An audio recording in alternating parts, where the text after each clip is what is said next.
This is Eric Simmons at Furniture Depot in Guin with furniture from Ashley, Serenity Sleep, $1 Million Rustic. We have stores in Guin and Fayette. Tom Bigby Electric Cooperative was formed for the need for electricity to the local citizens that were living in the rural areas of Marion, Lamar, and portions of Fayette counties.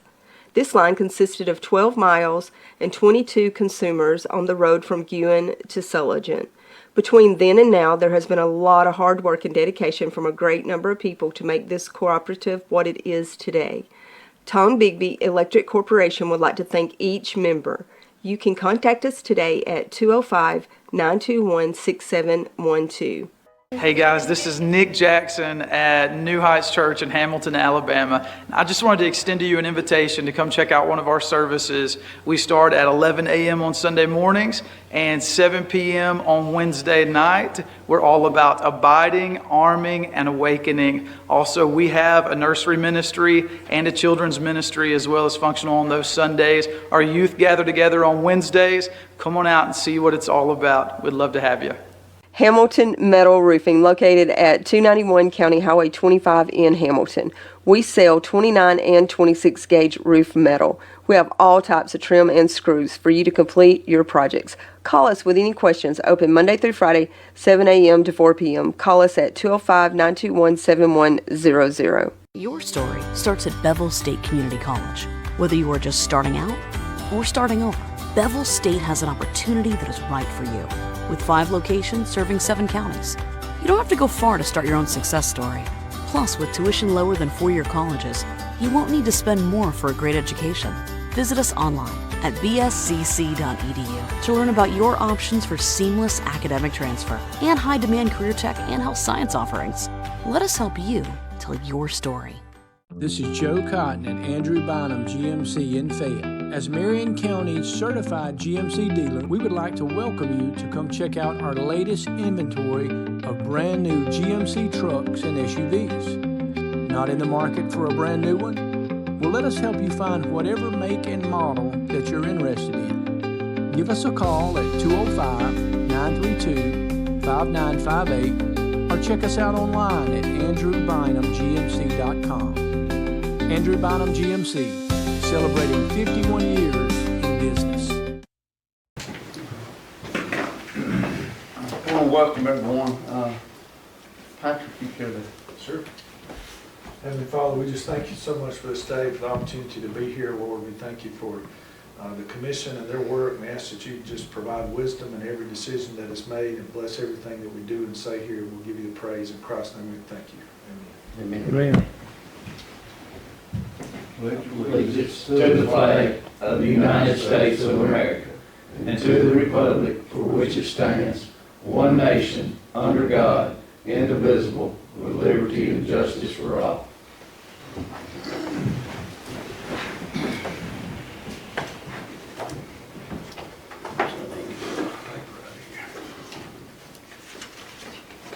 I want to thank everybody for being here. I'll call the meeting to order. First thing on the agenda, I'm going to ask Mr. Patrick Sutton, the Superintendent of Education, to speak with us and address the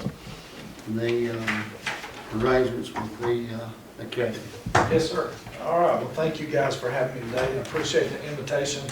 Always excited to talk about our school system and what we have going on, and we've got some good things. And in particular, Scott had asked me to talk about the Marion County Career Academy, so I'll give you an update on that. So our ag area, excuse me, will be going into the what everybody knows is the old drafting area at the academy at Bevel State. That'll be finished before school starts. We're excited about that. I went through there the other day. It'll have 2 classrooms in it. It'll have a lab, a shop, and bathrooms. So it's going to be really, really nice. Building A, which is the front building on the very front of the campus there at Bevel State Community College, that will have additional classroom space and offices there, but that will not be finished by the time school starts.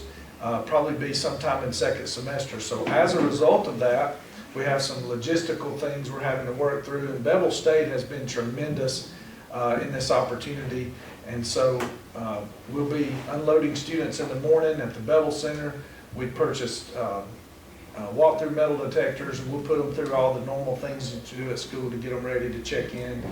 We have a new web-based check-in system that we'll use with them. So really excited about that. And I can't say enough about Bevel State and their support as we open this Career Academy. You know, our programs, we'll be bringing our programs there. We'll have 5 of our own career tech programs on campus there. And then Bevel State will have, I believe, 6 of theirs.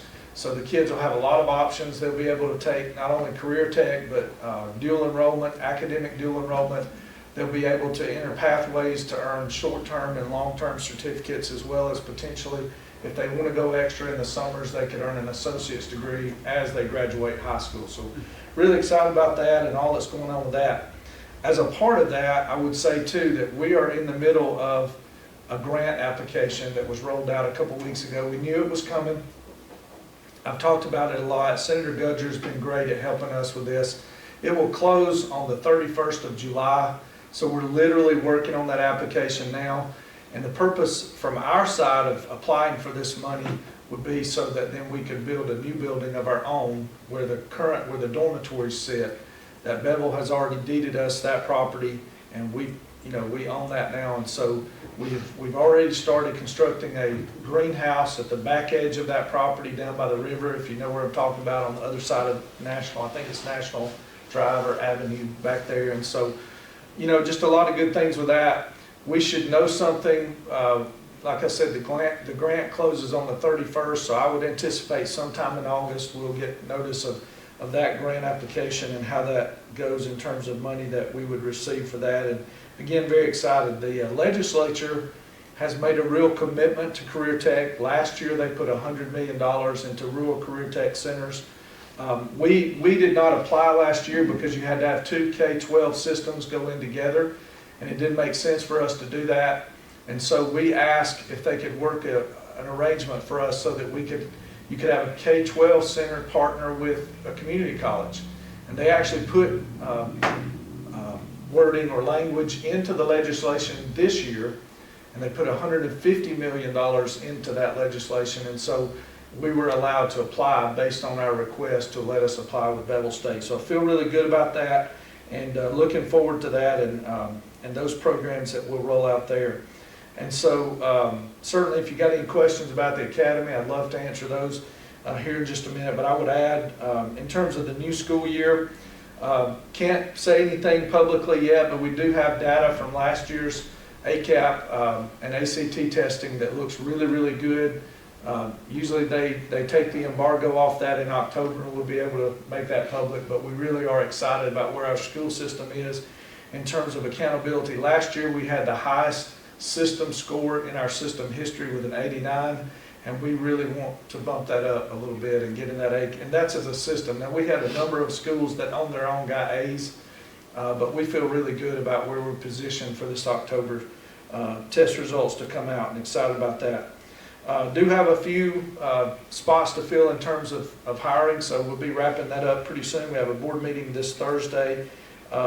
We did hire 2 new principals this summer. We hired Ryan Sanderson down at Brilliant, and we hired Rachel Streetman over at Hamilton Elementary due to 2 retirements. We also hired 2 new assistant principals. Mary D. Emerson was hired at Brilliant as assistant principal, and then Ethan Lawler at Hamilton Middle. So really excited about those new hires and looking forward to what they'll do. Just in terms of other updates, capital improvements, we have a lot going. Obviously, we've installed football field lights at 3 of our high schools in Marion County, Phillips, Brilliant, and Marion County High School. We'll do Hamilton and Hackleburg next year. To be honest with you, really several of those, but I would say probably Phillips and Brilliant were the worst. Phillips in particular was really dire, and I don't think people understand. I know we had an article that came out in the paper the other day, and I'm sure people looked at that like, man, how could they spend that much money?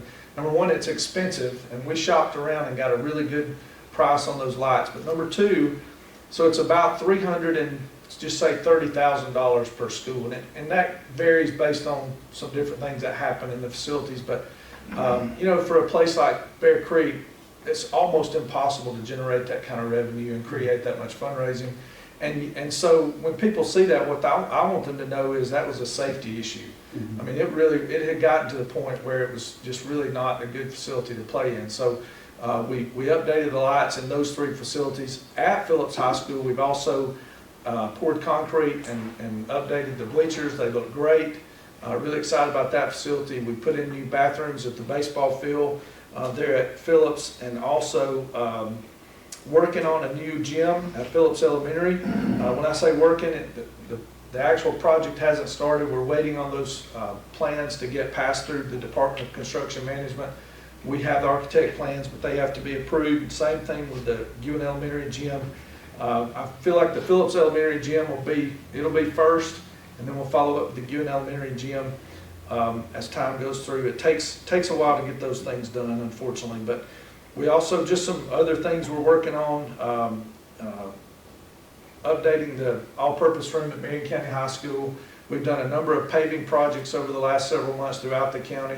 I would say about that, by the way, I want to thank the commission, because we've had help from you guys in different places with different things to get some stuff done, and I appreciate that very much. And then, speaking of help, I know that I talked to your engineer this morning, and we're excited about the help he's given us in terms of being able to improve and fix the drainage problem we have at Hamilton High School that has to be addressed. We've got it in a place where we can continue with school this fall and all that, but we've had sinkholes there, and so we're working with you guys along with the city to work on a solution to get that fixed, and we look forward to getting that done. I'd also mention too, by the way, just say thank you. I've said it several places, but since I'm here with you today, appreciate your agreement with us on the simplified seller's use tax that we signed, I guess, is that last year, I believe, and looking forward to that. As the money grows, what we think we'll do with that is target the Career Academy. That benefits our workforce, and so, for example, we're having to hire some local units that are not funded by the state, so that's the kind of thing that we would use that money to target as it grows, and it's not quite to a point yet where we could pay for multiple teaching units, but that's the goal, certainly. So again, I appreciate you and all that you do. So any questions for me this morning? I hope I covered everything you might be interested in. After what all, I know y'all are doing the ag thing down there, what all courses will students be allowed to take to achieve a diploma or a degree or whatever? So on our side, as you mentioned, we'll have agri-science for grades 10, 11, and 12. And they're actually 2 different, really it's general ag, industrial ag there, and also kind of a pathway, and the name of it escapes me, but lean toward more plant and animal science. Industrial ag would lean more toward construction and carpentry and that kind of thing on our side. Then, of course, business education that'll be our program. Teacher education, which I'm really excited about. I was just talking with the sheriff about shortages in different areas, and we want to grow our own teachers and be able to keep them at home. So that's a program we're really excited about, where students can go in and take classes to begin working. Number one, finding out if they want to be a teacher, and then begin working on that. We're working on a partnership with a couple of universities that would help them earn scholarships and college credit while they're in high school with us at the university level. And then, all right, so ag, business, and I should have made my list because I'm sitting here drawing a blank. By the way, I would mention we still have family and consumer science at Hackleburg. That was the only program that we had in the whole county for what people used to call home ec. We can't move that because we don't have kitchens. We have to have multiple kitchens. So that would be later on when we build our building there to do that. And I'm leaving one out, and it's leaving me at the minute. On the Bevel side, of course, they have HVAC and automotive and barbering, a number of other, Toby Taylor's program, which is industrial maintenance, I believe what it's called. So I believe there's a total of 5 on our side and 5 or 6 on their side. And then I would add, we're doing academic dual enrollment. So in other words, if a student plans to go to a 4-year university while they're at Bevel, or while they're at our Career Academy, they'll be able to take Bevel instructors for some college level courses in math and English and science and other things. And then on our side, we're also going to be offering some high school courses that are just high school credit, so that it fills out their schedule while they're there, because they'll be there roughly two hours each day, and so it'll fill out that schedule. And So really excited about those programs and where we're headed with that, and look forward to. We're also in conversation with some folks in the community, and I would say a brand new piece of legislation that came out. It's called the Train Act. So like if there's a business or a corporation out there that wanted to send an employee into our academy and do training with students in a particular area, if we can facilitate that, then they would receive tax credits on their side to justify spending what they would spend if they sent that person in. It'd be a part-time deal, so we're not talking about a full-time. So I'm really excited about that. We're not there yet. That's a long-term, try to figure all that, how that works. But I think it's another way to build partnerships in our community, so I'm excited about that. So, all right, any other questions? All right, well, thank you guys. I appreciate you having me today. Thank you, Patrick.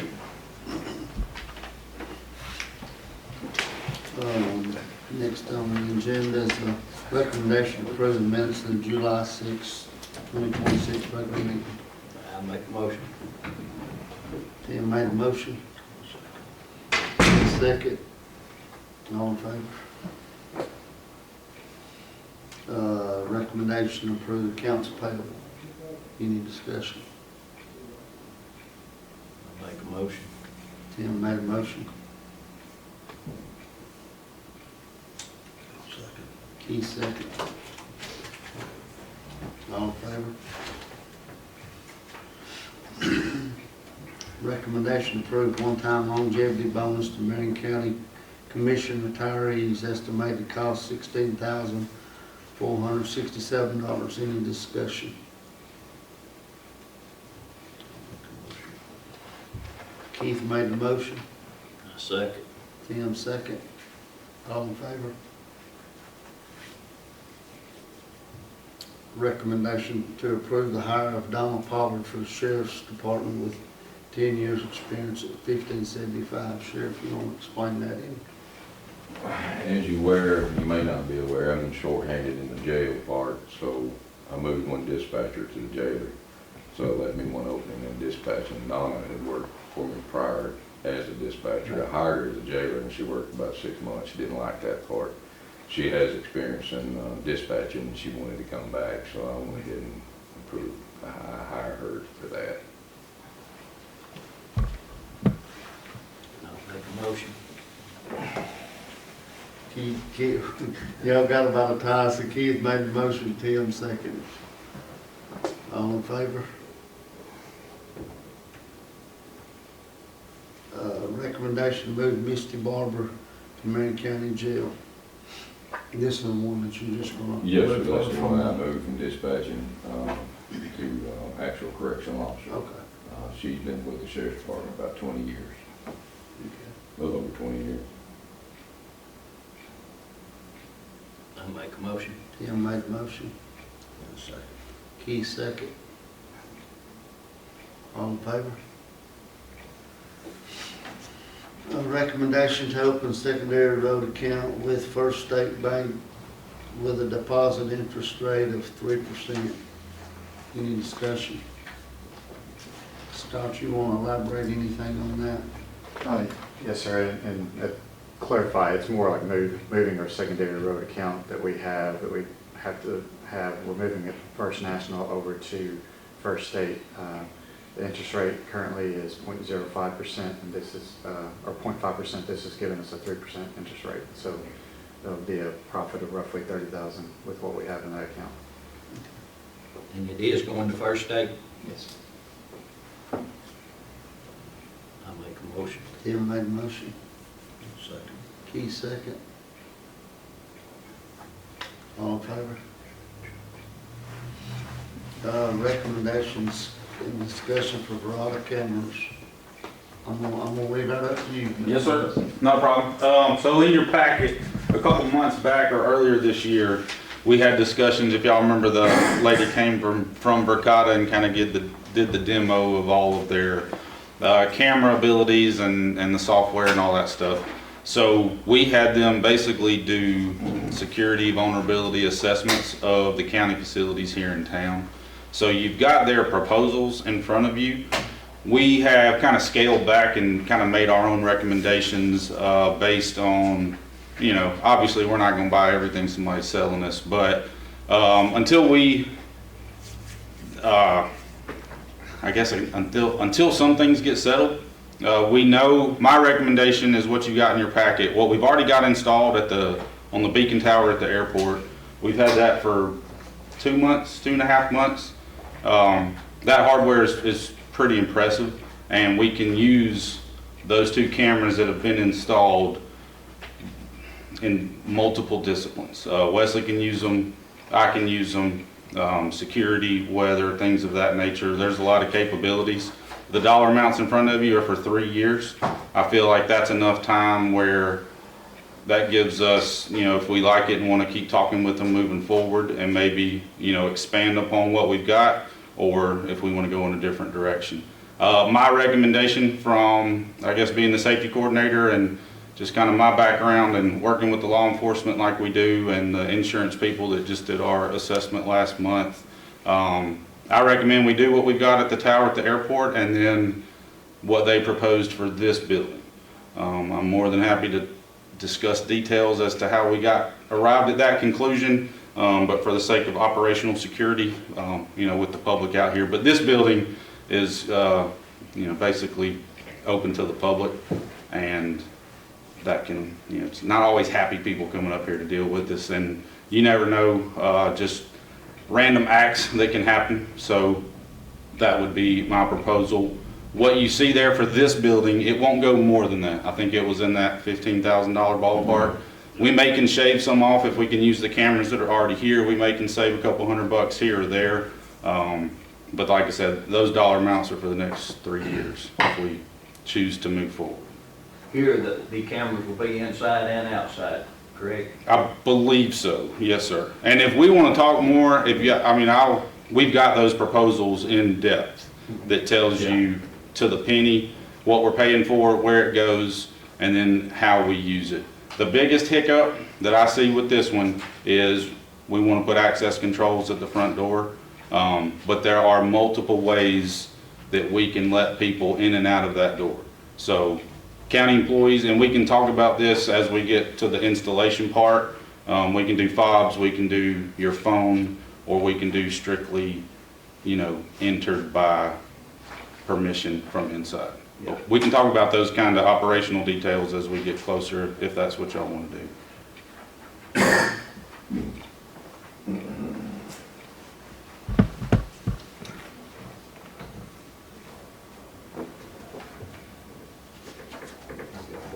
Yeah. Scott, do you want us to go ahead and vote on all that today?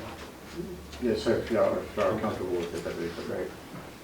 I'll make a motion to do the 2 that Russ recommended. Second. Tim made a motion. Keith second. All in favor? Sheriff, you got any updates or anything that you want to talk about before we adjourn? No, I don't think so. Russ? Yeah, anything else? Yes, sir. I'm trying to get my thoughts in order. So we just kind of wrapped up Homeland Security grant applications.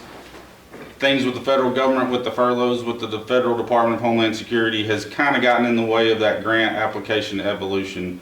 And then they've changed some procedural details of how that goes. So I used to be more involved as the county's Homeland Security point of contact in the municipalities and how they apply. Now, each jurisdiction's kind of on their own. But we applied on behalf of the Sheriff's Department for like ruggedized laptops that they can put in their vehicles. What they've been using now, you know, computers are obsolete as soon as you turn around out the store with them. So we're trying to get our deputies, you know, equipment that's more capable, faster, utilizing that technology that's out there. I believe some of the other municipalities have put in for stuff, but that's all Homeland Security funds for combating terrorism.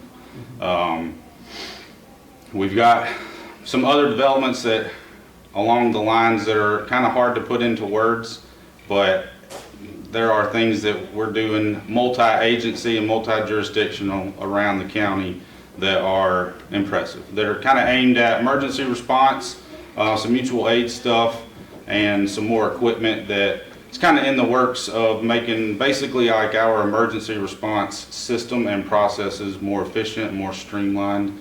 We're trying to get Wesley and his guys a little bit more involved with the communication things so that it's more efficient, that we know we're working with our first responders and the guys, you know, at the two-way and on our road crews, trying to get everybody pulling in the same direction. We have never had a problem around here with people being willing to get out there and work. Even when it's storms like this, blowing trees down, they don't stay on the ground long. We're just trying to make sure we're multiplying those forces and being as efficient, safe as we can. Other than that, just rolling. Have you heard anything on the update on those grants for the storm shelters that was put in prior to you getting, you know there was a freeze on some of that money? There are, we had one application that was deemed, I don't remember exactly, I can't remember the terminology they used, but basically there was more applications submitted than there was money from the disaster. We basically had 3 different presidentially declared disasters that we applied for federal help based off of those 3. One of those 3, they haven't canceled it, they haven't denied it, but it's basically been said we're too low on the priority list and the money's going to run out. The other 2 are just in that FEMA tunnel. Like, these are applications that were submitted 2021, 2022, and they're still, I'm communicating with FEMA on a pretty much monthly basis for requests for more information. So their systems have been updated. There's a lot. They keep going through these furloughs, and that just shuts down their whole machine. And then it has to get slowly cranked back up, and it just takes them forever. So we still have multiple sites that are out there pending approval from FEMA, and that's the official word. But I want to say at last count that was 8 or 10 individual sites that, should it ever get approved, you know, that's a lot more safe places for people to be. But we're just kind of waiting on them. One of those was, I mean, you talked about it before, one of those was at Brea, correct? Yes. In the city of Brea, town of Brea had applied for one. They did one on their own, kind of outside the EMA wasn't involved, and I believe that one has been awarded, and they've did construction and then got to a hang up at some point. I can't speak in detail because it didn't have anything to do with my office, so I don't know, but it did affect one of those applications because a new storm shelter wasn't there when we submitted the application, which has an impact on the formulas that we use for how effective a storm house is going to be. Actually, I don't think there's nothing been done. I done some grade or dirt work for where it's going to go, and as far as, I don't think anything else has been done. Okay, that was as far as it got. I knew it was some finishing detail about something, but that's the type of frustrations we deal with, is somebody in Atlanta or Washington, D.C. sees one little thing and it stops the entire process until, you know, and then it has to trickle all the way back down to the local level and then go back up through the state and to FEMA. So it's just a nightmare of a process. And when there's nothing, not that what we've gone through is not major, but since 2011, we haven't had that big gotcha moment like they had at Smith Station when all those folks died. And unfortunately, when you're not in the spotlight, you're on the back burner, and so there's nobody, you know, hitting the mule. But those are all in the works. We're just kind of on their time frame. Thank you, Russ. Yes, sir. Wesley, you got any updates? We turned in some applications for RC&D a few weeks ago. One was for some paving at a walking path. One was for some rehabilitation of the light tower at the airport, trying to get it painted. And then the third one was some truck mounted, easy deployable message boards. These would be, we can actually, has a little suitcase that controls it all. It goes on a stand, so if we close the courthouse, I can put it on the sidewalk and it's a message board there versus a trailer having to pull it somewhere. And then these are also tongue mounted, so if there's for some reason we're the chase vehicle behind moving road work, it's got a message board flashing. That way if we outrun our signs, it does have a message board there. Or if there's a emergency road closure in the middle of the night where pipes washed out. Road closed, and it would be something flashing versus just a sign that's on the side of the road for during an event or something like that we have an emergency. So we've applied for a couple of those truck mounted signs. And these they fold up, they're in a suitcase, put in a closet, put in the back seat of a vehicle, right out there. It goes in the trailer ball hitch, plugs it into the truck, and now you've got a message board. Without having to go and hook to a trailer, pull it out there, make sure it's level ground, set it up, you can actually move ahead. And then that way it's not, we don't have to have a special truck like Aldota has it mounted to the ton trucks or whatever. This could be any pickup truck, any vehicle, SUV, van, whatever that has a trailer hitch on the back of it, we could deploy it with it. So How big are they once they're? it is 24 by 60. So roughly probably that big. Big enough for them to see. Yes, yes. And so it's Man. it will be wide as it'll be as wide as the bed of the truck. It'll be the size of a tailgate almost, but it'll be 6 up above the bed, so they should be able to see those during those things. And then in that grant, we also applied to get I think it's 2 sets of barricades for each district as well. So you have your own set of barricades that shuts down a road. That way we could shut the road down and have a vehicle back here way ahead of it while you're trying to work, in case if it's an emergency repair or something like that. We have some more assets we can deploy. Well, before we close, I want to thank the Sheriff's Department for what they do in our county. All our volunteer fire departments, we've had a extremely wet late spring and early summer that's caused a lot of problems, a lot of road issues, and we couldn't do what we do without all of our law enforcement agencies throughout all the county, and especially the volunteer fire departments. Thank the two-way guys for what they do. They've been out working hours after they get in from garbage or patching or whatever, helping clean up trees, and just want to thank everybody and thank Russ for what he does to help us along. I just really want to appreciate or say thank you to all those, and we appreciate what y'all do to help us. We need to remember Larry. He's still got some issues. He's gone today to have MRI and some scans done. He'll get the results of those scans on Wednesday. So just need to remember him and Vera, and need to continue to remember Libby and Tim. She's on the mend, but still got some stuff going on, so we need to remember them. There's just a lot of people in our communities going through different things, and just need to remember all those folks. I need a motion to adjourn. I'll make that motion. Tim made a motion. Keith second. All in favor? This is Eric Simmons at Furniture Depot in Guin with furniture from Ashley, Serenity Sleep, $1 Million Rustic. We have stores in Guin and Fayette. Tom Bigby Electric Cooperative was formed for the need for electricity to the local citizens that were living in the rural areas of Marion, Lamar, and portions of Fayette counties. This line consisted of 12 miles and 22 consumers on the road from Guin to Sulligent. Between then and now, there has been a lot of hard work and dedication from a great number of people to make this cooperative what it is today. Tom Bigby Electric Corporation would like to thank each member. You can contact us today at 205-921-6712. Hey guys, this is Nick Jackson at New Heights Church in Hamilton, Alabama. I just wanted to extend to you an invitation to come check out one of our services. We start at 11 a.m. on Sunday mornings and 7 p.m. on Wednesday night. We're all about abiding, arming, and awakening. Also, we have a nursery ministry and a children's ministry as well as functional on those Sundays. Our youth gather together on Wednesdays. Come on out and see what it's all about. We'd love to have you. Hamilton Metal Roofing, located at 291 County Highway 25 in Hamilton. We sell 29 and 26 gauge roof metal. We have all types of trim and screws for you to complete your projects. Call us with any questions. Open Monday through Friday, 7 a.m. to 4 p.m. Call us at 205-921-7100. Your story starts at Bevel State Community College. Whether you are just starting out or starting over, Bevel State has an opportunity that is right for you.